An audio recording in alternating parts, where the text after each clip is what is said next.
Chapter 10, The Big A. The nicest way I can say it is that Jim, the owner, wished that he had never hired Harold. The problem was, we came as a package. Sales were plummeting in Harold's territory, and Jim was becoming very frustrated. I could no longer make excuses for my husband's lack of work ethic. In hindsight, I now realize that the enemy was setting me up for the perfect excuse to have an affair. When two people have sex outside their marriage, it's called adultery. I termed it the Big A. It all started on my birthday when Jim kissed me. We were alone in the office, and you might say, that is all she wrote. I was already in love with this man, and the kissing and physical contact is all it took. We had already developed a great relationship, we were making great money, and we looked like a couple. It was right around that time that we started sleeping together that my mother decided to make a visit. It was the first time she had ever done this. She had no problem expressing to me that she did not care for Harold. I took her over to the office to meet Jim and the other people. Her comment to me after meeting him was, "Well, that's what you need." She had no idea that she was actually fueling my fire. Shortly after the affair had started, I bought a home very close to the office. It was in my name alone, and Harold was not on the deed.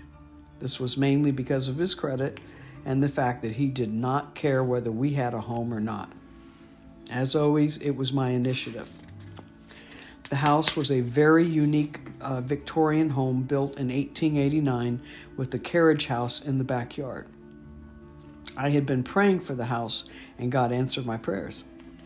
I started to do the remodeling of it myself, but ended up hiring another person that I met in my job to do all the hard work. It was impossible to work all day and try to rehab the home. Both homes were structurally sound, but desperately needed cosmetic work. I picked out all the colors, the wallpaper, and design, and Rose and her friend spent about 2 years doing inside and outside rehab work.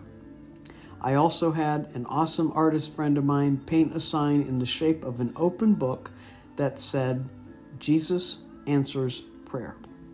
That perfectly fit between the pillars of my front porch.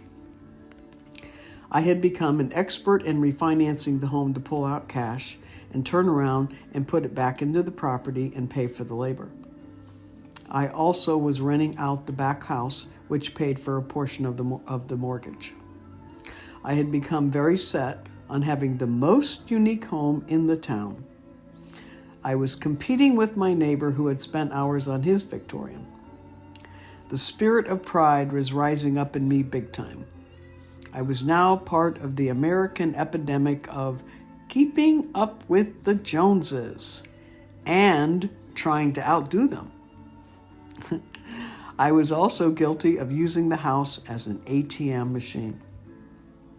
As usual, Harold did not care what I did in the house and would criticize me and lend no helping hand to the project.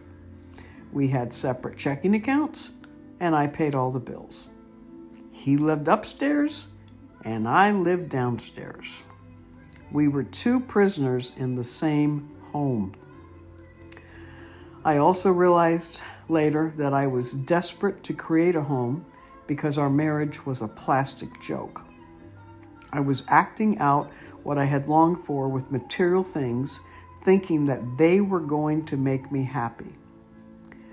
The home was charming, but if the walls could talk, they would tell an entirely different story. I will give Harold credit for a few things.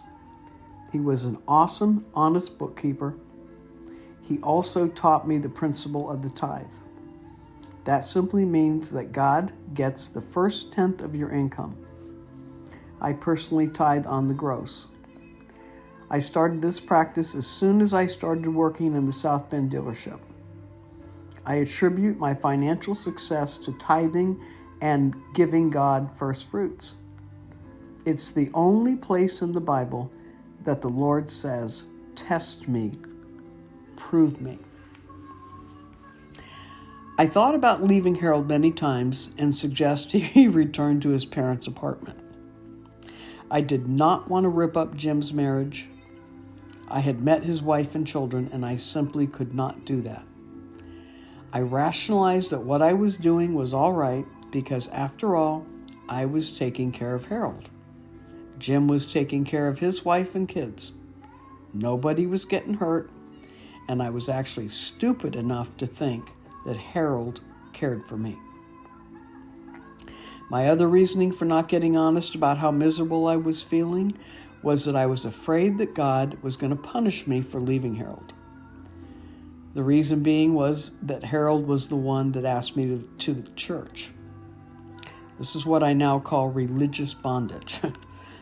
My thinking was so screwed up that I was trapped in a loveless, sexless, dead relationship that I had no business being in. Jim fulfilled me in many ways. He was 12 years older than I. He had become my best friend, my lover, my father, my boss, and my soulmate. What we had going on was hot, exciting, and fun for a season.